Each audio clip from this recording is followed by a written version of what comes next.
What's up, guys? I'm Brave and the Bold. And I'm Valatory Light. Welcome Welcome to to our our channel. channel. This is Cage. We talking a bunch of Comics and anime. gaming and any other form of entertainment that requires a screen. I'm here to argue and rant. And I'm here to debate and ponder, We talking up all our favorite stories, characters, and fiction. along with playing devil's advocate to the more controversial stories in media. Yuck.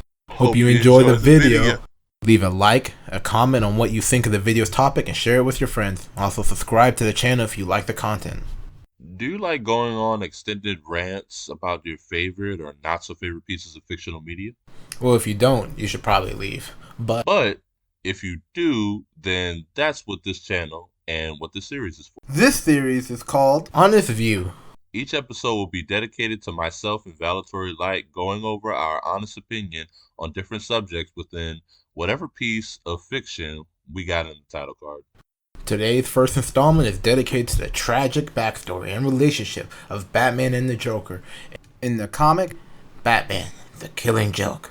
Written by Alan Moore, illustrated by John Higgins and Brian Bolland. The theme. Starting off, I wanted to talk about the theme and obvious lessons taken from this comic. That being the simple idea that one bad day can make you or break you, and the message is that how you turn out is ultimately up to you. Obviously, the Joker chose to live in it rather than grow from it. The most notorious touch upon this theme is the Joker's monologue to Batman, as the Bat runs through the booby-trapped funhouse to catch up to him. However, before we talk about that, I want to touch on the smaller examples of it in the comic. The prison cell. When Batman first comes to Arkham Asylum, he's not here to play bad cop and attempt to scare answers out of Joker about whatever insane, devious plan he's got to torture the city. But he's here because Batman sees the end line of the current dance of death he shares with the Joker. Batman doesn't want to kill the Joker, far from it. He started his crusade after going through his own version of a bad day. And he came out of that day wanting to do good in Gotham and stomp out injustice wherever conventional means can't reach, along with helping anyone out of the bad days that plagued them, despite himself not being able to let go of his. That's why he visits the Joker, hoping to find a middle ground and even convince him that he is salvageable and doesn't have to keep going down this road. It is a positive representation of what good could come from a tragedy. However, the Joker isn't there, and his rehearsed speech falls on deaf ears of a look-alike. The Joker has already escaped and is out in the city putting together one of his crazy theme schemes. Jim Gordon and the Funhouse. On the other side of things, the Joker, after escaping the asylum, is setting the stage for Batman to show him how one bad day can break even the best of them, using no better victim than Jim Gordon, kidnapping Commissioner G, stripping him down and sending him on a fun ride in a broken amusement park using horrific pictures of the abuse committed against Barbara Gordon. The Joker hopes for Batman to arrive just in time to see the experiment's final result, proving the Joker is correct in how he's taken on this persona and caused so much havoc for the people of Gotham. Unfortunately for him, though, it doesn't work. The Madhouse Showdown. The climax of the scene comes in the final chase of Batman and the Joker. The Joker gives a monologue on how his way of viewing the world works. Joker thinks he's won and that Gordon has lost his mind. That everything he has done is completely justified. He even tries to reason with Batman and thinks they're the same. That one bad day made the Crusader go too, and that maybe they aren't so different. Like every time though, Batman catches up to the Joker and stops him in his tracks, shaming the Joker as someone who's too weak-willed to stand up and face the fight when the bullets start flying. That's the difference. That's how they come to blows and why they can never get along. The man who quits hates the man who won't. The mirror of Batman and Joker. For experienced fans of Batman and the Joker's relationship within DC Comics, it can be said we are no stranger to the story concept of the B-Man and the Joker playing not only foils, but mirrors to each other's tragedies and decisions from those tragedies. I think what makes the Killing Joke unique in its depiction is not only it being the first iteration of that, but it being one of the most tragic ones. Our favorite thing about the Killing Joke is the character writing, where the origin stories of Batman and Joker reflect off of each other. The fact that while both of them have gone through life changing experiences, the Joker broke under the pressure of the cards dealt to him, while Batman took his hand and kept playing the game. The imagery. Now, there are two different versions of the comic, and we can't discuss imagery without discussing the different colorizations of the two. John Higgins did the original artwork, whereas Brian Bolland did the deluxe version. The original version made the book come to life. An example of this can be seen when Jim Gordon is in the funhouse and Joker appears and sings throughout this funhouse ride of lunacy and madness. It almost resembles an acid trip as Gordon looks and hears in shock and horror of the Joker singing, while looking at these crazy color textures that complement this part of the comic very nicely. Contrasting the same scene from the deluxe version, it looks more normalized right up until Jim sees Barbara on the screens. There is also value in the deluxe version as well, with the more simplistic but still modernized aesthetic that makes it worth the read. The flashbacks are the best examples of this.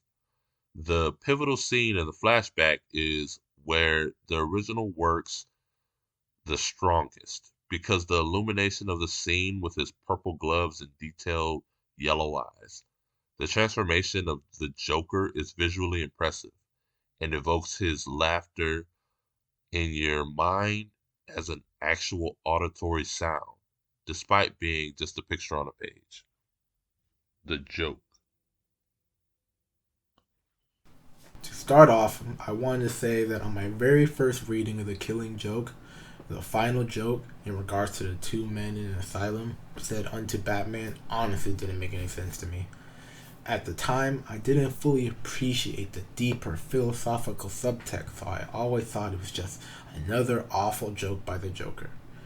But it honestly soured my mood as a comic after finishing my first read. It was still my favorite comic book, of course, but the joke always stood in my mind as an unwelcome part of it. It wasn't until I was older and having read many comic books that I understood what it was saying. Even so, I still can't accept it even now while typing the script for this video. I get it, the joke is supposed to be philosophical and not actually funny, but my brain won't let me see it that way. I want to laugh at the joke too. I want to see the funny side of it, but I can't because it's not supposed to be funny. But it is supposed to be a joke. This whole thing makes me mad to even think about. So now the book is ruined because I can't laugh too. There's many different avenues in which the final joke given by the Joker can be taken. The final joke can be about Joker and Batman's relationship. I think the Joker is saying that Batman will inevitably give up on him during the rehab process, and Joker doesn't want to take that risk. He's really gone so far off the deep end, killing and terrorizing people based off the one chance encounter with Batman and the events that led up to that point. Earlier, before the scene, Batman told him that ordinary people don't crack, and maybe it was just him, but he does not believe this. Joker is someone who thinks that he is absolute in his way of thinking and doing. Like Batman, it's a reason why they can't see eye to eye. How easy it is to kill Bat. The extra credits in the deluxe edition of The Killing Joke features a regular man interested in seeing what it's like in doing one really bad thing. The thing he decides on is to kill the Batman. He isn't an insurmountable foresight prophet, and he isn't untouchable by plot armor. Batman's true skill is in his powers of insight against his opponents. The Prime Batman usually has the most instances of quote unquote plot armor in his writing, but that's because he's been around the block plenty of times. He's seen these villains and faced them down time and time again. He knows them. He knows how theatrical they are, how showy and overblown they do these things. Even when being sneaky, they leave their own signature calling cards out of habit of wanting people to know they've done it. Their most prominent instances of one-upping Batman are the times they break their habit of dramatic flair and actually commit to sneaking around and leaving no clues. Time and again, the Batman gets through crazy, insurmountable odds, and the culprit of his escape isn't just his intellect, but of his insight. This ordinary man gets the drop on him because Batman's insight is experience based, and he has no experience of having an ordinary man wanting to commit a crime with no motive and no previous record for criminal activity. Epilogue. I started here because my journey into the love of storytelling started here. There are many forms of entertainment I enjoy, but none will ever leave the impression of being the best like The Killing Joke.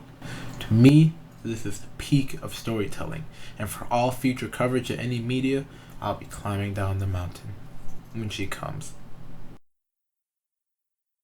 I think that, especially in most formats for comics turning into a form of media to consume, this story should and already does catch people's attention when it comes to drawing inspiration from it, as this is the Joker's motive to bend and twist people to see his way or thoughts of life and its random injustice. It's an idea that's fascinating and should be explored more with the character on the big and small screen.